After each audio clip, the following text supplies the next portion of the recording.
Pilihannya simple, mau jadi lebih baik atau terus-terusan nyimpenin pahit. Gini, setiap hari kamu punya pilihan itu. Apa kamu bakal biarin rasa sakit masa lalu itu bikin kamu terperangkap, atau kamu bakal bangkit dan jadi versi terbaik dari diri kamu. Hai guys, balik lagi bersama aku Alma, tentunya di Aponita, dan hari ini aku pengen banget bahas tentang sesuatu yang pastinya pernah kita semua rasain, yaitu rasa pahit, rasa kecewa atau kesal yang kadang bikin kita stuck. Tapi lebih penting lagi, kita bakal ngomongin gimana sih cara keluar dari perasaan itu dan memilih untuk jadi lebih baik, bukan lebih pahit. Oke, memang kita semua pernah ngerasain pahitnya hidup. Mungkin itu datang dari orang yang nyakitin kamu, kesalahan yang gak bisa kamu sulit gitu ya untuk ngelupain itu, atau perasaan kecewa yang gak kelar-kelar. Tapi yang jadi masalahnya adalah saat kamu terus-terusan nyimpen pahit itu, kamu malah jadi stuck di masa lalu, terjebak dalam pikiran masa lalu. Kamu ngasih energi lebih untuk hal yang gak membawa kamu maju. Dan yang terjadi adalah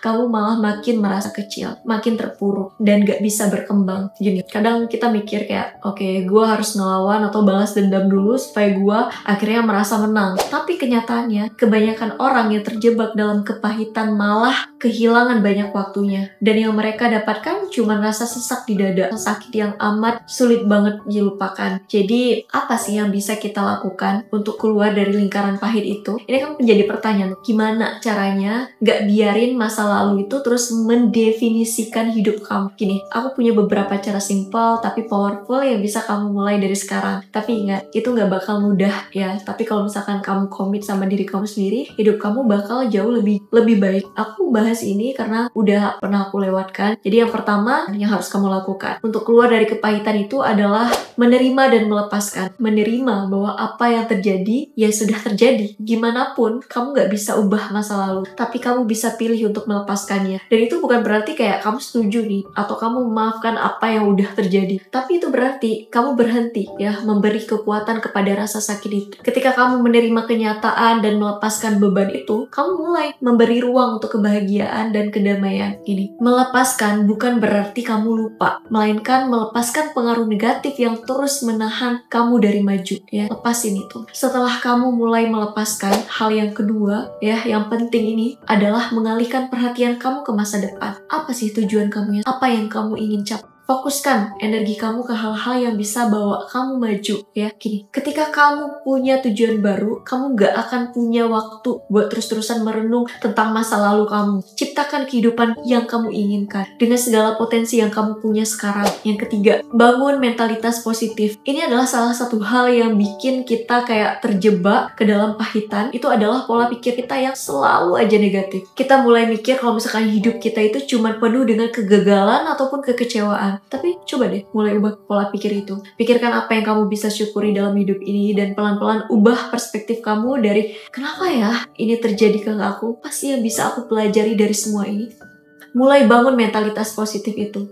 Gak perlu kayak langsung besar. Syukuri hal-hal kecil yang bisa kamu kontrol. Dan kamu lihat bagaimana itu akan merubah mood kamu sepanjang hari. Di hari-hari kamu. Yang keempat, jaga diri dengan batasan yang sehat. Gini, terkadang kan untuk keluar dari kepahitan itu, ya, kamu harus bisa menjaga diri dengan membuat batasan yang sehat. Kalau misalkan ada orang yang selalu bikin kamu ngerasa buruk, atau kamu ingat terus-terusan ingat masa lalu itu, masa lalu menyakitkan itu, jangan untuk menjaga jarak dengan dia. Itu bukan berarti kayak kamu harus jadi orang yang dingin ya, tapi itu untuk melindungi kesehatan mental kamu. Ingat, kamu gak perlu menjelaskan kenapa kamu menjaga jarak itu, karena itu adalah hak kamu untuk menjaga kedamaian hidup itu. So yang kelima, beri waktu untuk penyembuhan. Kasih waktu kamu untuk healing ya, untuk pulih dari itu semua. Yang namanya proses penyembuhan itu gak instan ya. Jangan terlalu keras sama diri kamu sendiri kalau kamu ngerasa kayak belum bisa move on dari rasa pahit itu. Kasih waktu untuk diri sendiri itu memang penting. Setiap langkah kecil yang kamu ambil menuju pemulihan itu adalah suatu kemenangan. Jadi gak usah terburu-buru. Biarkan diri kamu itu ngerasain dan memproses atas apa yang terjadi. Dan ingat, kamu gak sendirian dalam perjalanan ini ya. Aku selalu bilang ini, kamu gak pernah selalu sendirian. Banyak orang di luar sana yang sama seperti kamu. Jadi, apa kamu pernah ngerasain stuck dalam rasa pahit dan gak tahu nih kamu harus gimana, harus kemana? Kalau kamu ngerasain itu, yuk share pengalaman kamu di kolom komentar. Siapa tahu cerita kamu bisa bantu orang lain yang lagi berjuang dengan hal yang sama, dan aku